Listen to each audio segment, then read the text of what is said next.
Welcome to Sleep Dive, where ancient myths and modern stories intertwine. If you enjoy dreamy deep dives, don't forget to like and subscribe. It helps you find your way back to more cozy tales like this one. Tonight, we're slipping into the world of K-pop demon hunters, a story where music becomes magic and idols are more than human. Behind the glittering stage lights lie old spirits, sacred rituals, and a flame that hungers in the dark. So settle in, get cozy, and let your mind drift as we dive into the Korean legends that pulse beneath the beat of this fantasy. Long before the flashing lights of the Saja Boys stage, long before Huntrix sang their first note, there was Gwi Ma, a name whispered in fear, a face made of flame and teeth, the demon king of the underworld. But before he was Gwi Ma, he was something else, someone else, a ruler not of chaos, but of balance, a judge of souls. In Korean mythology, this ancient being is known as King Yeomra, a solemn figure who presides over the fate of the dead. He is not evil. Rather, he is a fair and just ruler, ensuring that every soul faces its due fate. In legend, Yeomra is a patient, immovable ruler. When each soul approaches, he does not speak hastily. Instead, he opens their record and weighs their life, measuring moments of courage, selfishness, generosity, and regret.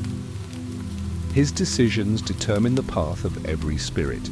Some ascend to higher realms, others are reborn, and some must face punishment for their deeds before returning to the cycle. He is neither cruel nor kind, but steadfast, an unshakable guardian of balance and justice.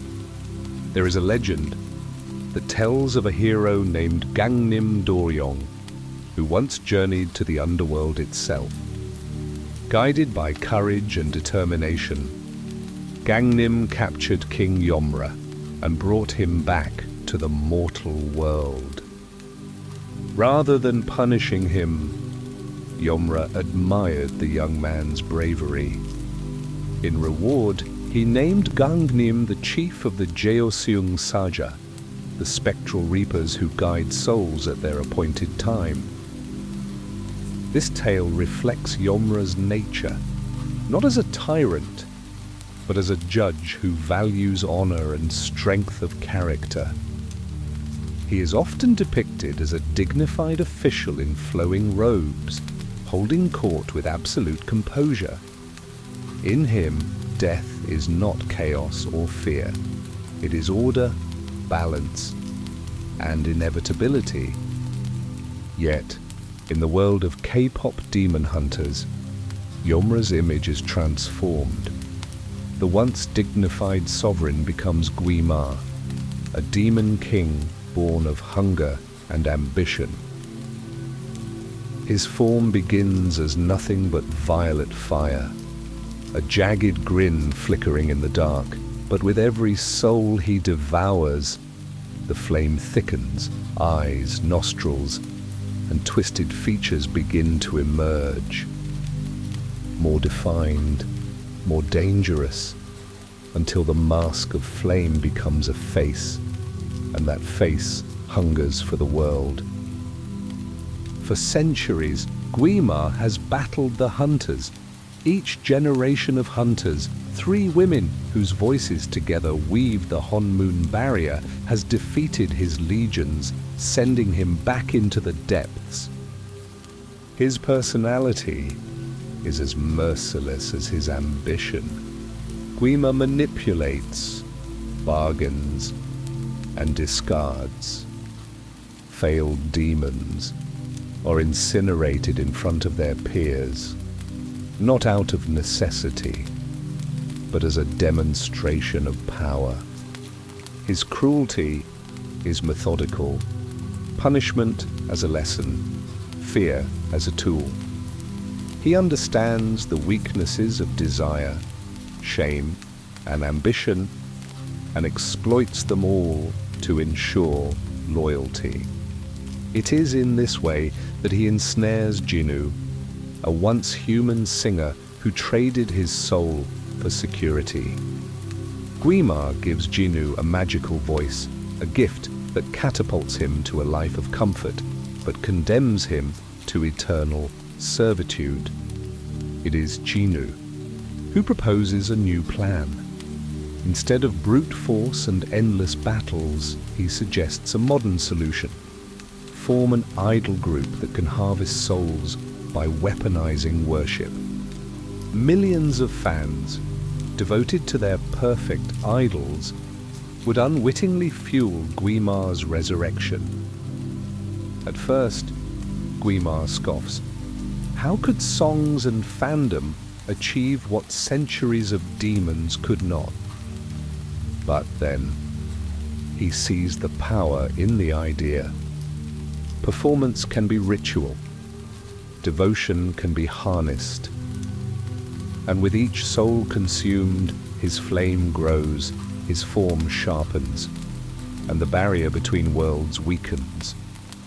This transformation from King Yeomra to Gwi Ma is striking.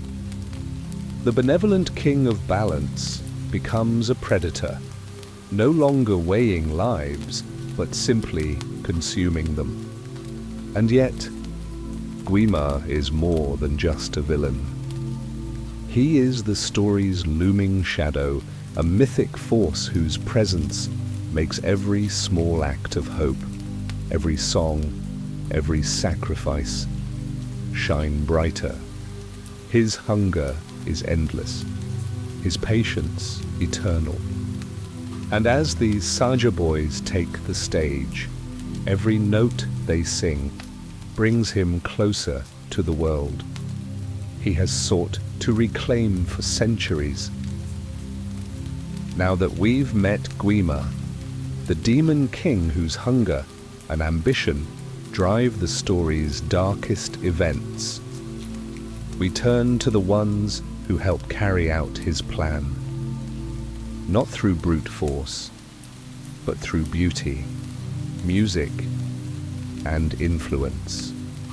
They are known as the Saja Boys, an idol group adored by fans that seems to have magically appeared out of nowhere and feared by those who know what they truly are.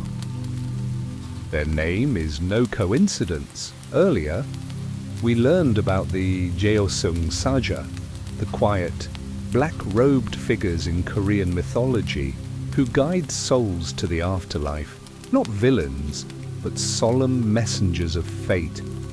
In K-pop Demon Hunters, this figure is reimagined. The Saja Boys are the modern shadow of that myth, idols styled in flowing black robes and wide-brimmed hats, echoing the traditional Grim Reaper, but instead of guiding souls, they steal them. To understand how unsettling that is, we must explore the original figures they mimic. In Korean tradition, the Jeoseung Saja appear dressed in black hanbok with wide-brimmed hats. They carry a red cloth inscribed with the names of those whose time has come. When they arrive, they do not judge or punish. They simply call your name 3 times, softly, and lead you onward to the afterlife. There is no struggle, only acceptance of fate. Their roots reach deep into Korea's spiritual history. They first appeared in ancient shamanic beliefs, where the dead needed guidance to cross into the next world. As Buddhism and Confucianism spread through the peninsula, the Jeoseung Saja evolved. Their appearance came to resemble that of Joseon-era civil officials, familiar, dignified, and orderly. They became a bridge between the everyday world and the unseen, as much a part of life as any village elder or court messenger. Countless folktales feature these calm reapers. In some, they are swayed by offerings, persuaded to spare a life by taking another soul instead, stories known as life replacement narratives, or chasabompuri. In one famous tale, General Sinewy plants orange trees and silver bolts to ward off death, only to learn that no matter how clever the defenses, fate cannot be avoided. The Jeoseung Saja are reminders that death is inevitable, but not cruel. It is a part of the natural order. In K-pop Demon Hunters, these ancient figures are reborn as the Saja Boys, a dark, glamorous idol group who echo the Reaper's traditional look with their flowing black robes and wide-brimmed hats. But instead of quietly guiding souls, they steal them through music, turning ritual into spectacle. Their hauntingly catchy song, Your Idol, is more than a performance. It is a trap, an alluring ritual of possession. And within this very song, something deeper stirs. It's not just Korean mythology at play. Other traditions begin to echo beneath the surface. Their performance is more than music, it's a ritual, a shimmering incantation disguised as a pop anthem. Even the title carries a double meaning. Idol, as in a K-pop star, and idol, as in the kind warned about in scripture, a false god, adored in place of something sacred. Devotion misdirected, worship misplaced. In this way, Christian symbolism weaves itself into the story's fabric. Temptation, idolatry, the danger of loving an image more than the truth. It begins not with a beat, but with a chant, a low, echoing hum, reminiscent of ancient cathedrals and Gregorian hymns. The chant is holy, yet hollow, a sound that once lifted prayers, now reworked to lure and ensnare. Then come the words, Latin, ancient, foreboding, dies irae, favia, maledictus, inflamas, eternum. They speak of a day of wrath, when souls are scattered into ashes, and a master, cursed, burns in eternal flame. Not a warning, but a declaration. Judgment has arrived. Gwi Ma is here. Drawn from Christian eschatology, these words echo the theology of endings, of divine justice and final reckoning. It's the sound of damnation dressed as devotion. As the melody rises, the lyrics twist from I'm your fan to I belong to you. And slowly, the line between admiration and surrender disappears. In Christian tradition, idolatry is sin, a warning not to lose yourself in the image of false gods, but in your idol. That warning becomes the chorus, catchy, addictive, dangerous. And as thousands chant it back at sold-out concerts, they don't realize they're echoing a ritual, not of praise, but of possession. The Saja Boys don't just perform, they preach. Their stage becomes a sanctuary of illusion, not built on faith, but on fandom. An altar to a flame, fed by love twisted into longing. And with every note they sing, Gwi Ma's fire grows stronger until even worship becomes a weapon. This reimagining feels powerful because it twists something familiar and solemn into something unsettling. Instead of guiding souls to peace, they harvest them. Instead of chanting prayers, They whisper melodies designed to possess. And in doing so, the story reveals something deeper. When power and influence prey on devotion, even the most revered traditions can be hollowed out and turned into tools of control. But it doesn't stop there. The transformation is amplified by modern culture, technology, and the machinery of fan worship. Social media accelerates the myth. Fandom becomes infrastructure. Every repost, every stream, every chant at a concert feeds the illusion until ritual becomes spectacle, and spectacle becomes ritual again. The idol isn't just on stage, he's in your phone, your feed, your dreams. What was once sacred is now global, gamified and online. And in this modern temple of digital devotion, where likes are prayers and algorithms are choirs, worship is no longer whispered, it's broadcast, reaching millions, all in the name of entertainment. This is not just a story about demons, it's a story about attention, about what happens when belief is harnessed, when ritual is branded, and when ancient power finds a new stage to rise again. By using the shape and symbols of the Jeoseung Saja, the film gives its villains both cultural weight and a deeper meaning, showing how even the gentlest figures of myth can be turned to darker purposes.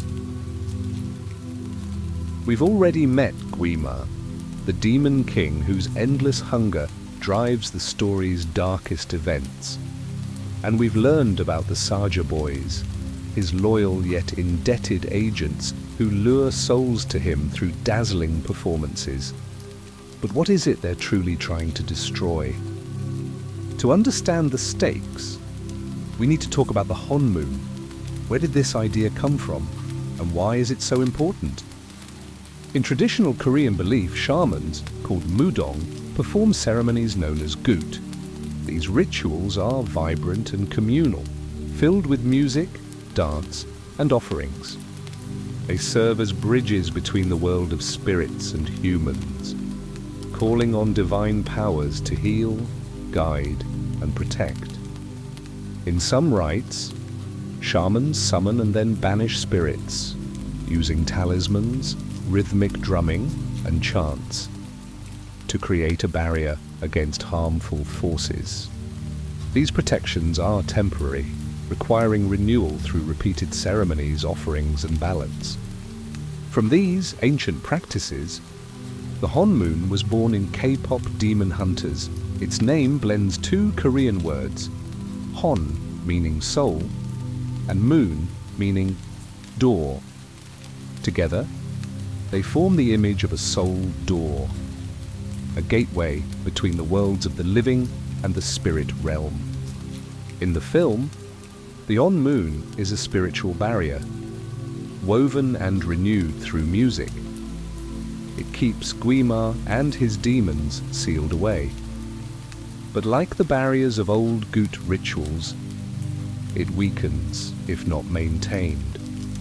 Generations of female demon hunters, descendants of shamans, protect this boundary. Their voices, when sung together, strengthen the Honmoon, just as a gut ritual strengthens the village it protects.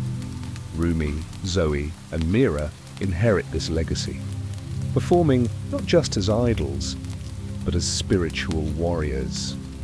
Their songs are both concerts and ceremonies, layered with the same purpose as a shamanic rite, to protect, to guide, and to hold back chaos. But the Saja Boys twist this idea. Their music, though just as powerful, inverts the purpose of ritual. Instead of preserving the boundary, their songs unravel it, draining souls to feed Gwi Ma, and tearing open the gate between worlds.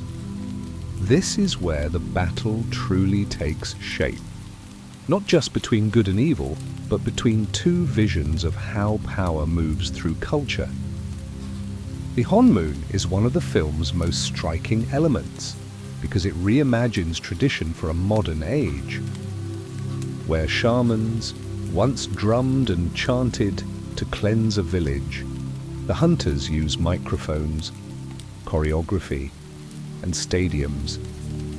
Their voices are amplified across the world, digitally streamed, remixed, and shared across millions of screens. Their concerts become rituals of global devotion. Their melodies, shared in fan cams and live streams, become shields. And in this story, music itself becomes power, a tool of protection, or in the wrong hands, a weapon of spiritual collapse. Just as the Saja Boys harness the machinery of fandom to collect souls, the hunters reclaim that same machinery, using it to fight back.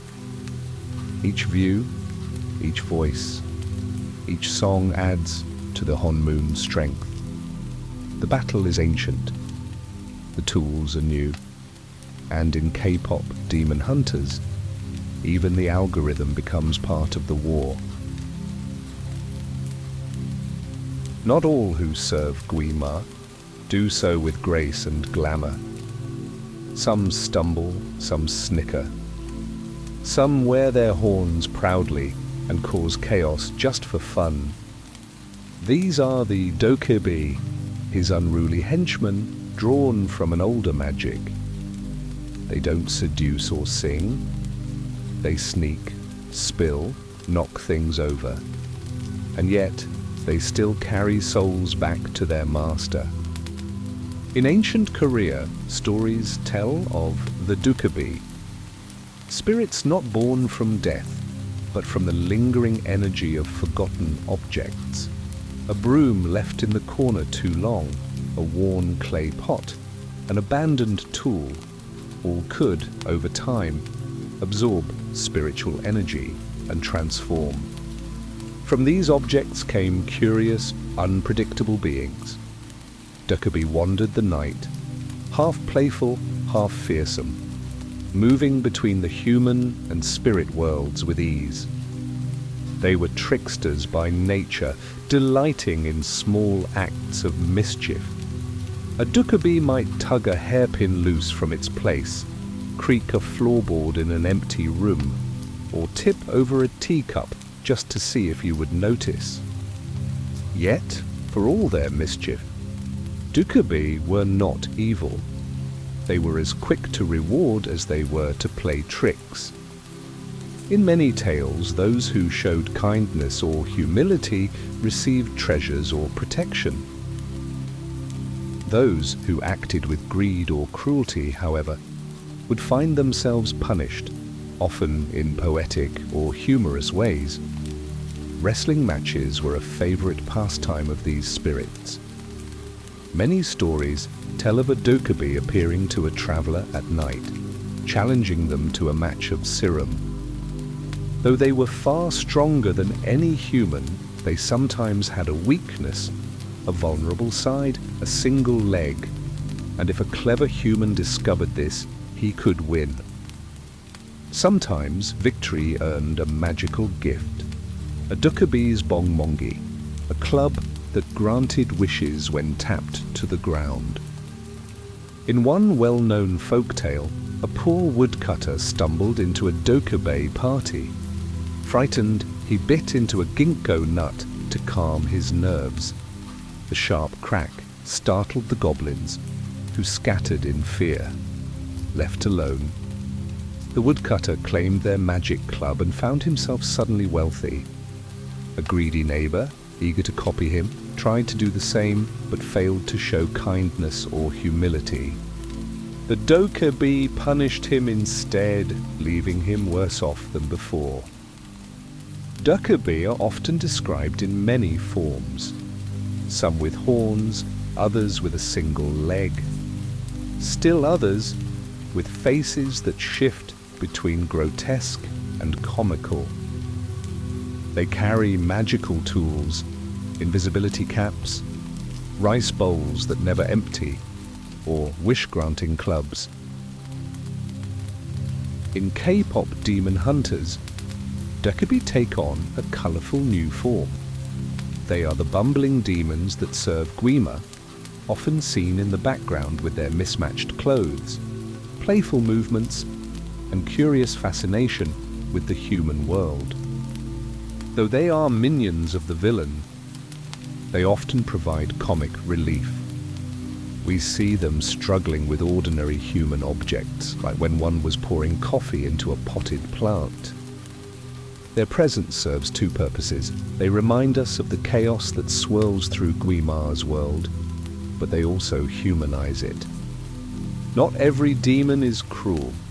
Some, like the Dokkaebi, display surprisingly tender traits: excitement, fear, even curiosity. They may serve a dark king, but at heart they still fumble, wonder, and feel.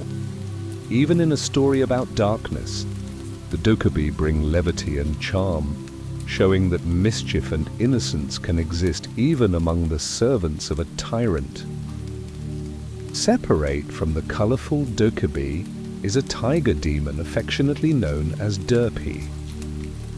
While the Dokkaebi serve as Gwi Ma's playful yet chaotic minions, Derpy feels different, gentler, more grounded, and deeply tied to Rumi's journey. Derpy shares some qualities with the Trickster goblins. He's clumsy, curious, and prone to little accidents. We see him knocking over a vase or scattering papers.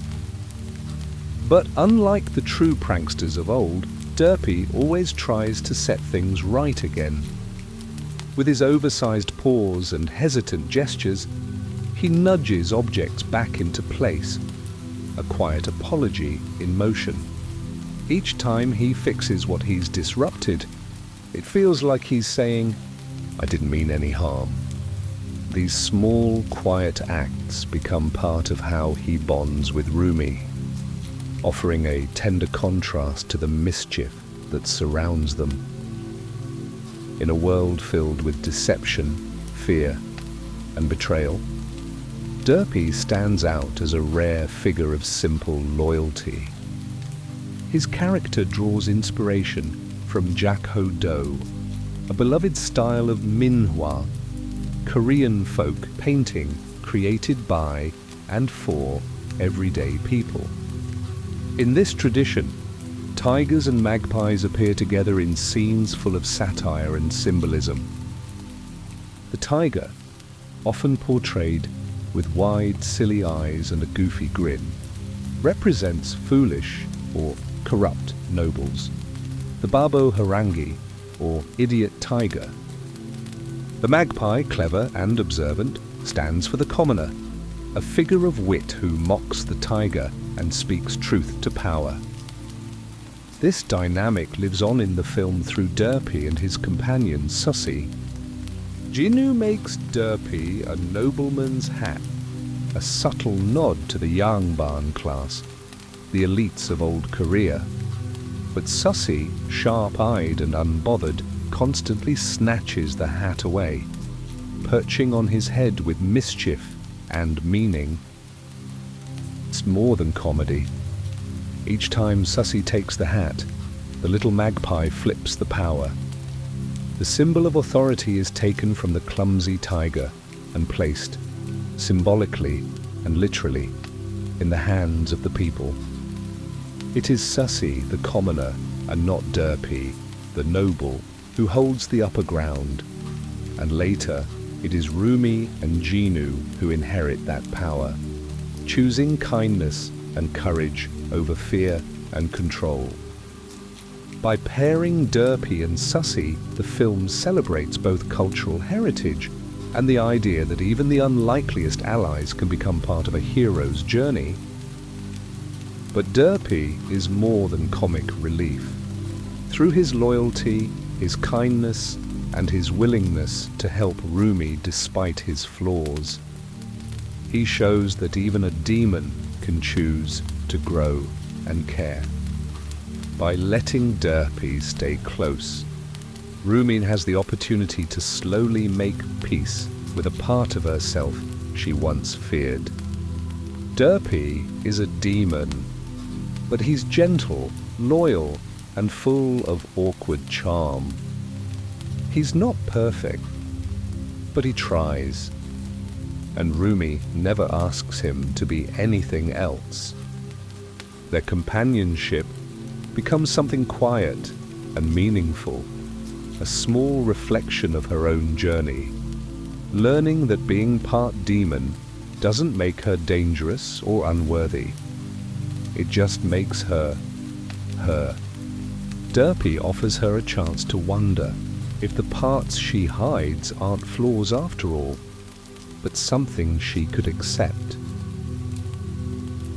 As you settle in and begin to drift, let me tell you the full story of K-pop demon hunters, its heroes, its villains, and the music that becomes both weapon and salvation. Imagine a world where concerts are more than spectacle. They are magic, ritual, and a battle for the soul. It begins with Gwi Ma, the demon king.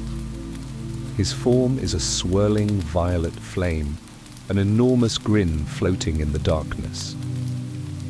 He has no body at first, but with every soul he consumes, his shape becomes more defined. Eyes, nostrils, and features emerge as power pulls him closer to something more threatening. His hunger is endless, and his patience is eternal. For centuries, Gwi Ma has been thwarted by generations of hunters, women whose voices combine in sacred song to weave a barrier called the Honmoon, keeping him sealed away. But Gwi Ma is cunning. He manipulates and bargains, punishing failure mercilessly. It is through this manipulation that he ensnares Jinu, a once human man born into poverty, who longed for a life of comfort and security. Gwi Ma saw his desperation and offered him everything he dreamed of: wealth, talent beyond compare, and entrance in Roa Palace filled with splendor. But in exchange, Jinu would have to leave his family behind and surrender his humanity. Jinu agreed. The promise of abundance felt impossible to refuse, yet, as he lived a life of excess, far from the ones he loved, guilt began to take root. He had traded the warmth of family for cold luxury, and deep down he knew it, and the pain of guilt plagued him for centuries. It lingered like a shadow, a quiet ache waiting to resurface. To keep his guilt buried, Jinu proposes a new plan to Gwi Ma. Instead of endless battles, why not form an idol group that could harvest souls by turning worship into a weapon? Millions of devoted fans would unknowingly fuel Gwi Ma's resurrection. At first, the Demon King doubts such a plan, but he soon sees its brilliance. Performance can be ritual, devotion can be power. Jinu gathers a group of demons and forms the Saja Boys, a glamorous idol group whose charm masks their sinister purpose. Their debut song, Soda Pop, wins over audiences everywhere, but beneath the catchy tunes lies a darker goal: to steal the souls of fans through ritualized music and weaken the Honmoon barrier. Meanwhile, the pop group Huntrix, composed of Rumi, Mira, and Zoe, continue the legacy of the Hunters. Outwardly, they are global pop idols. In secret, they are demon slayers. Their songs, both concerts and sacred ceremonies, designed to strengthen the Honmoon. But Rumi carries a painful secret. She is half demon, marked by her heritage and haunted by shame. She fears her voice will fail when she is needed most. So when Jinwoo meets Rumi, carrying her own shame and searching for belonging, he sees in her the very wounds he's tried to forget. Both of them carry pieces of themselves they wish they could change. Both believe they are unworthy of love.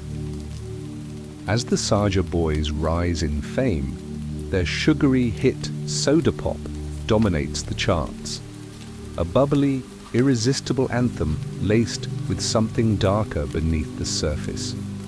At the same time, Huntrix releases Golden, a shimmering track filled with warmth, hope, and heart. The two songs clash, not just for popularity, but for power.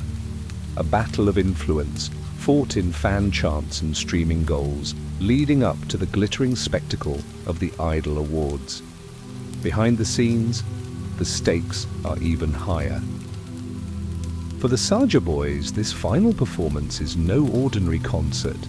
It's a ritual in disguise, a carefully orchestrated spell to open the barrier for Gwi Ma's return. But through all of this, Jinwoo begins to waver. After learning that Rumi is half demon, he reaches out to her and they meet. The more time he spends near Rumi, the more her courage awakens the humanity he tried to bury.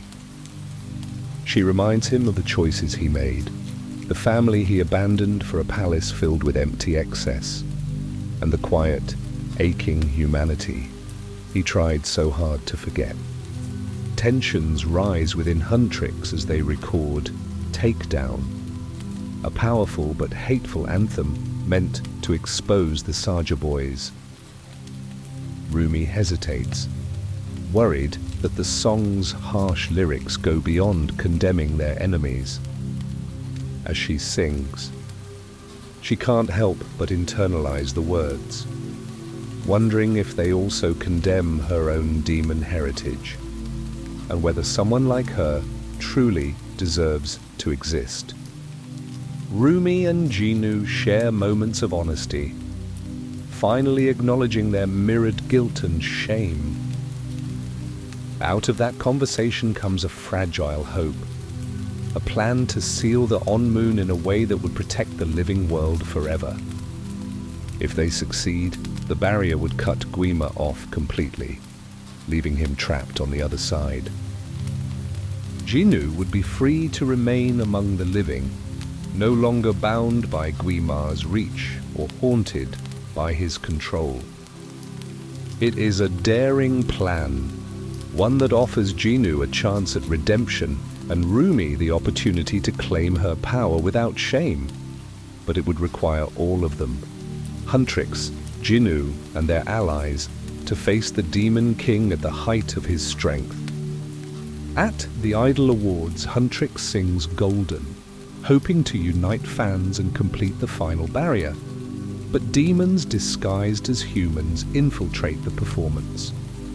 Two demons impersonate Mira and Zoe, and just as the Honmoon is about to be sealed, Takedown begins to play. Instead of performing the choreography, fake Mira and Zoe begin to reveal Rumi's demon marks, putting her true heritage on display. When Mira and Zoe discover that Rumi is not only half demon, but that she has been hiding this truth from them, the group fractures. Mira and Zoe hesitantly raise their weapons against Rumi. They no longer know if they can trust her.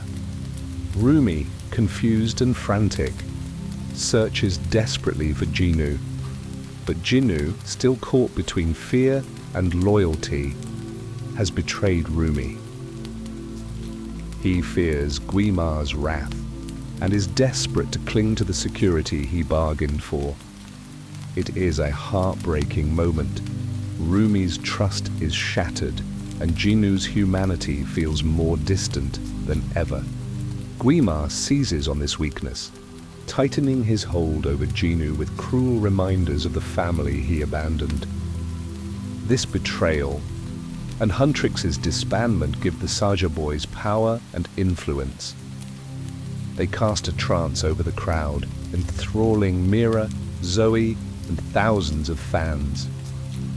They perform a final song that becomes a dark ritual, drawing in the souls of thousands of fans as the Honmoon barrier begins to fracture.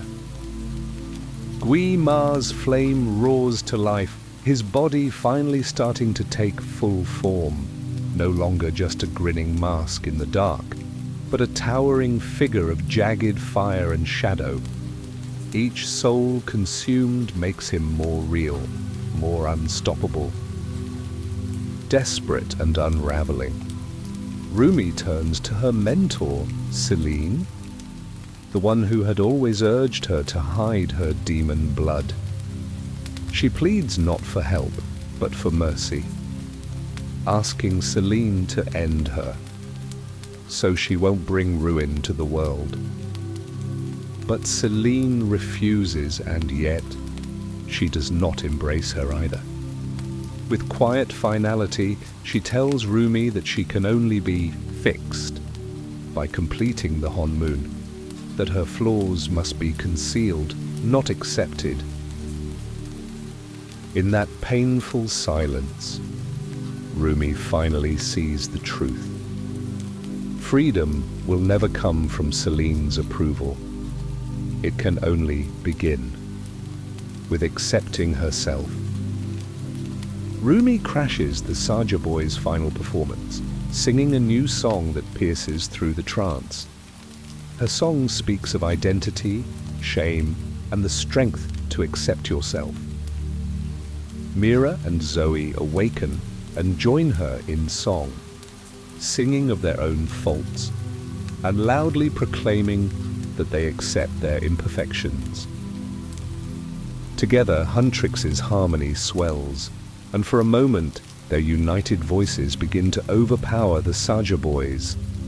The song doesn't only awaken the audience, it reaches Jinu too. Not with blame, but with understanding. In Rumi's voice, he hears the pain of hiding, the weight of decisions made out of fear, and for the first time, he sees that her shame mirrors his own, and that maybe, like her, he doesn't have to carry it alone. But as the barrier weakens further, Gwi Ma's body takes full shape, no longer just fire and shadow, but a towering, monstrous form. With a roar, he strikes at Rumi, his sheer power overwhelming her, proof that even her newfound strength may not be enough to stand against him alone. In the final moments, Jinu makes his choice. He sacrifices himself, giving Rumi his restored soul, accepting the guilt he once buried. He acknowledges that through accepting herself, Rumi has shown him the path to becoming whole again. His last act is one of love and redemption. Huntrix finishes their performance, sealing Gwi Ma away as the golden Honmoon rises. The story ends in quiet triumph. Rumi, once burdened by her heritage, now walks freely, her marks gone, her heart unashamed. She has accepted who she is, and in doing so, saved the world alongside her sisters in song. And so as the final notes fade, we are reminded that myths can take many forms.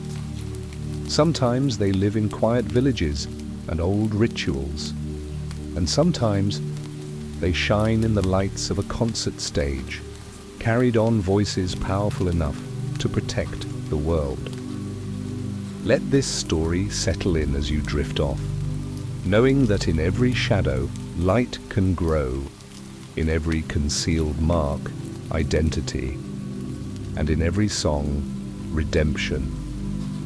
Thank you for choosing Sleep Dive to guide you into rest. If you enjoyed tonight's story, Feel free to like and subscribe, so you can easily return to more cozy tales like this one. We'll leave the soft music playing a little longer, so you can drift off peacefully. Sleep well, dream deep.